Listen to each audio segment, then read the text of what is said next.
Hello, everyone, and welcome back to No Reservations, Kasey Anton's Guide to Restaurant Success. And this is episode number 14.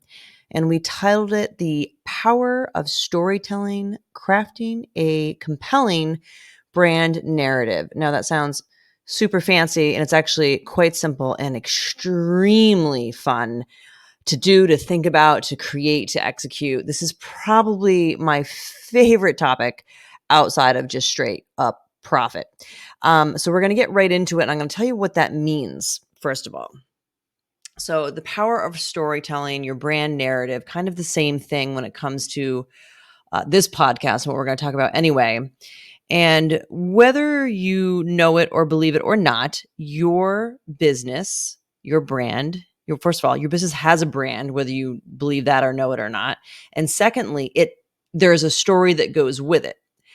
And it's either the story that you are intentionally telling the world, telling your customers, your clients, your guests, your employees, your vendors, or the one that's just being told about you because you're not in front of it and telling it yourself. So what I mean is, when you have any business, but especially any type of food service, beverage service, restaurant, catering, food truck, whatever business, there's automatically a story tied to it. It's just the way it is. And that story, if you want to, and you should be in control of it, control that narrative of the story, then there are certain things that you need to do in your business to make sure that that's happening. And it needs to play out in every single aspect of your business from day one. And if you've been in business for a while and this is kind of a new concept to you, understood. I mean, I know that this is kind of a new concept for a lot of people because with all the clients that come through our doors over the last 15 years, and especially since the book came out about a year ago now, there are so many, I'd say more than not, don't really wrap their head around how important your brand is. And if you're not the one controlling and creating, I should probably say creating and controlling it, then it's just happening for you and you lose all control over it. And it may not even be a good one, or it may be a great one, but that's by accident, right? So you want to be in the driver's seat when it comes to how people are viewing, seeing, experiencing, hearing about your business, about your restaurant. And like I said, it can happen from day one. It can happen, and it will happen through the atmosphere in your restaurant. It'll happen through the type of employees you hire and the training that they go through. It'll certainly happen through the service you provide, the menus, your menu items. It'll happen on the internet, on your website, on social media. It happens the way people talk about it. It happens everywhere. And this is a good thing. This is a great thing because this is what people talk about when they say, where should I go eat today, tonight, whatever? Where should I have my party? Where should anything to do with where your business might be part of the conversation? You want to be part of that narrative. And you can do that by creating your brand. And as I just said, there are ways to do that would be simple in the simple interior and exterior design. That's one way. It's a part of it. Certainly in your menu, the way it's displayed, what's on it, of course, that's all part of it, because that's where your cuisine is, right? That's part of your narrative.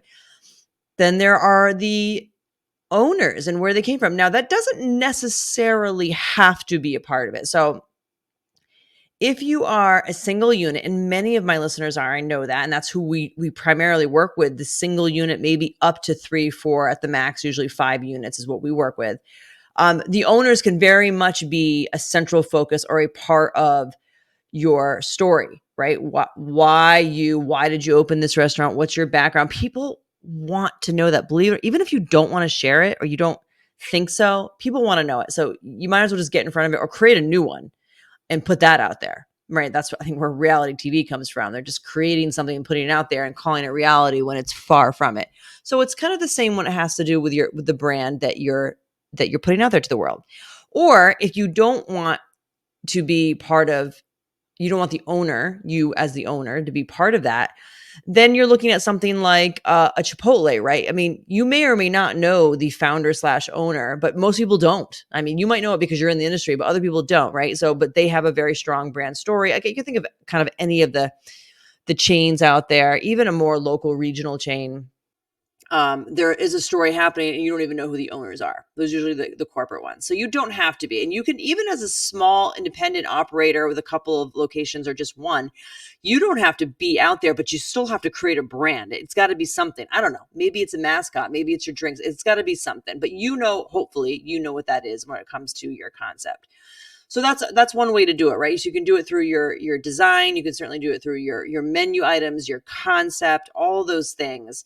Then the training of your staff and buying into this story that you're telling is huge. So employee training and getting the buy-in from them, from every single person, is huge. And it's a non-negotiable that needs to happen.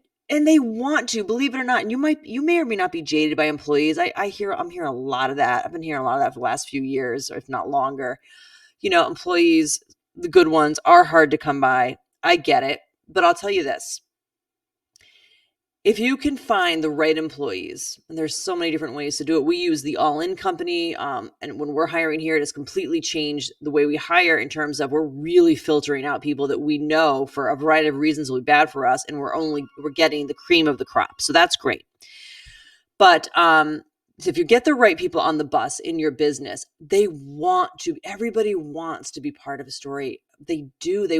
It gives them a purpose. It gives them a focal point. It gives them a reason to show up and perform, and however way you want to look at performing. That could be from, your wait staff giving great service, your bartenders. It could be to your chef, your sous chef, your dishwasher, your food runner, everyone. There is a performance from everybody, the hosts. And everyone wants to be part of a story because it just makes their life easier, and they know what to expect. Every employee wants to feel some type of safety in their job, even if they work 5 hours a week or 50 hours a week. And that type of inclusion, understanding, a point of view, a focus is just safety. There's safety in that, there's security in that, and everyone wants to be a part of it. Even if you're stuck in, my employees suck, I hate them all, they're all jaded, they all want more money, blah, blah, blah. Happens everywhere. This might help with that by bringing them into your story, your narrative of your business. So that's getting your employees on board. And then, of course, there's the voice through your social media, which I'm assuming that everyone out there is doing some of, and you should. And that I'm not even saying you need to pay for it. I just think that you should be absolutely posting something, preferably food pics, or great reels, videos, stories that can go on Instagram, that move right over to Facebook. You know how it goes, every single day, preferably multiple times a day, that have a certain point of view. You definitely want to do that. And that's part of bringing people into your narrative, your story. Oh, TikTok too. Absolutely. I personally am not, because as an accounting firm, it's not really our gig. Although if I had more time, I would look into it more. But for restaurants, 100%. Doing that, just having regular posting. Maybe you assign it to one staff member a day. It's their job to post 3 reels that night, or 2 reels, or whatever it is. You can figure it out. And if you need assistance with that, we do have a new design and marketing division. We brought in a marketing director that takes on just a handful of clients, can set something up for you, can kind of coach you through, and then you can take it and run with it. So you can just hit us up if you're interested in that. But then let's go beyond that. So those are the basics, right? It's your brand, your colors, your logo, your story, how you're putting it out there, your design, your menus, all of those things, right? They're all telling a story. Whether you like it or not, they are telling a story. So be aware of it. I love that. I love that that there is such a strong point of view in storytelling, because it also will make your branding, your marketing, everything easier, because you're not all over the place. You kind of know what lane you're in, the narrative that you're in. That's the lane you're in. And you stick it and you go down it. And then it's just so much easier to kind of pull from that than having to pull from all over the world. I don't know what I'm going to do next, right? There's too much going on out there, and people like simplicity. They want to know what to count on. So by having a really strong point of view in your storytelling and your brand, it makes everything so much easier in terms of your employee training, your back of the house, front of the house, and then your social media, your website, all of that is telling a story. So just be aware of that. Then I want you to, when you get off this podcast and you're not driving, you go back in and you look through your social media and your website, and maybe even ask somebody else not associated with your restaurant, if you can find someone, and ask them, is this cohesive? What do you think? What do you like? What do you not like? That's great. That's great information to have. Now, let's just take this a step further. If you have your storytelling kind of dialed in, if you feel like, okay, I know who we are, my guests, my clients, my customers, my vendors, my employees, they all know who we are. So now you have this sort of avatar of who your best customer is, right? You kind of know who they are, what they look like, what they like, everything about them. So now you have this. This is gold. What else could they possibly want from you? What else would they want from you? Let me give you some examples, because this is where you can sell more. Now, one example is, and this kind of comes out of the COVID years where, restaurants were shut down, or dining rooms mostly were shut down, and takeout, DoorDash, and all that took off. And it's still taking off. I know that it is. We use it regularly, and plus I see all the DoorDash fees that go out of all of our restaurant clients, and billions of dollars. But there is a lack, and I've said this in an earlier podcast, there is a lack of family meals being sold, being marketed, advertised to your local clientele, where you don't have to deliver, right? Because one, we have the DoorDash, and the other fees, the delivery fees are killing restaurants right now. But getting your customers who are super spoiled with delivery, I get it, I'm one of them, to come pick it up is very difficult, right? Very, very difficult. We've seen the big guys like Domino's try it with giving you a tip credit to come and pick it up, right? So everyone's trying it. But another avenue that has not been tried a lot is, what's going to make your avatar customer, what's going to make them want to get in the car and drive and pick up a family meal from you, or any delivery, but I'm just talking about family meals because I feel like that's missing in the market. And that could be a surprise. It could be literally be almost anything. If you are a family business or a restaurant, if you sell to families, right, you can create something that will please mom and dad and will also please the kids. Then a simple thing like that is, you could throw in some coloring book pages and a cheap pack of crayons with the family meal. I mean, literally, don't tell them. You throw it in there. They come home. The kids are like, oh my God. Now, you would think that they wouldn't be, because they probably have 5,000 million crayons in their room somewhere, and paper all over the place, and maybe coloring books. But to actually have that special thing, maybe you even brand the coloring book page. Throw that in there. Maybe you throw in some chocolate chip cookies. Maybe you throw in some candy bar. I don't know. Like, you know who your customer is, but just offering like that little extra surprise could make all the difference in people thinking about you, talking about you, and wanting to come back and pick up again. And because it could be no delivery is getting that, only the people who pick up. That's just one example. Another one is in the city, in Boston, there is a bakery. I think she's got 5 or 7 locations now, I think. Great place, Flour Bakery. Wonderful homemade from scratch meals. Fantastic. They close early in the evening because it's mostly a breakfast lunch place, probably early evening. But they transition into doing family meals. But to make it worth their while, not to have to like sit by and be like, oh God, how many people are going to order the roast chicken this week, right? They created a monthly membership. And I love this. And I'm starting to see more and more smart, savvy restaurant, bar, food service businesses do this. A monthly membership. This is what Flour Bakery is doing. I was reading an article about it, where they pay, I forget what it is. I think it's around $150. I could be right, a month. And that includes, I think, them picking up 2 different family meals. It could be 1. I'm not sure. Maybe it's just a credit. But for that monthly recurring revenue of the $100 or whatever it is, they're going to get, dinner for 4 with sides, with dessert, with drinks, maybe. You know where I'm going with that, right? Like, that is one subscription service they know. And so for the customer, for their guests, they're already fans of flour. They know everything there is from scratch, and it's absolutely delicious and abundant and beautiful and tastes amazing. And they're all in. So not only are they all in because like now they're going to have a solid plan to know, like, okay, every, 2 nights in the month or whatever it is, we're going to be picking up our food from Flower, and that's going to last us a day or two. So they have that.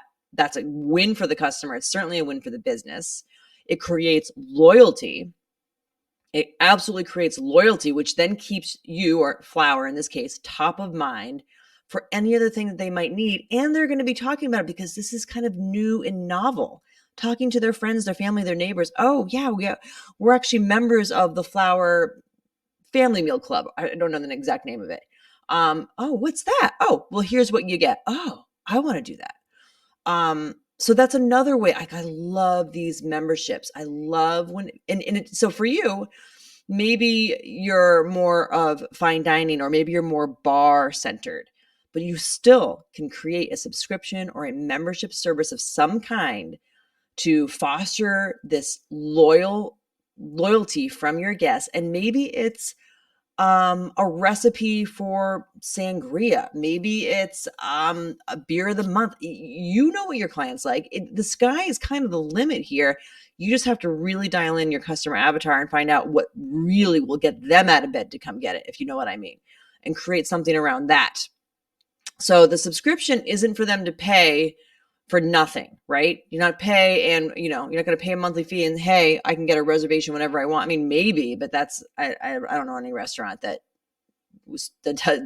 charges a subscription or a membership and you get nothing. You're going to get something. You can make it worth your while, but you have to understand that it's more than just that recurring revenue. It's the loyalty that you're dialing in with the customer even more. It's the word of mouth that will spread, because this is still something new, and it will be probably new for a long time, because I think it's going to get a lot of people a while to buy in on this. And you can create it any way you want, and there should be little to no cost, no outward cost anyway to you. And you can surprise and delight. So that's how I'm going to wrap up with this. Surprise and delight. That is what I find is missing in so many restaurants out there, and other service businesses too. Definitely. Surprise and delight. And there are ways to do that do not translate into being expensive at all. They could just be in how you design your customer service flow. It could be in your follow-up. It could be in offering these memberships. You could offer a cheap, super cheap membership, and maybe they just get, I don't know, a birthday card. I mean, you figure it out, or you can set up an appointment with us and we can brainstorm it together and figure it out and design a system that would work great for you to little to no cost.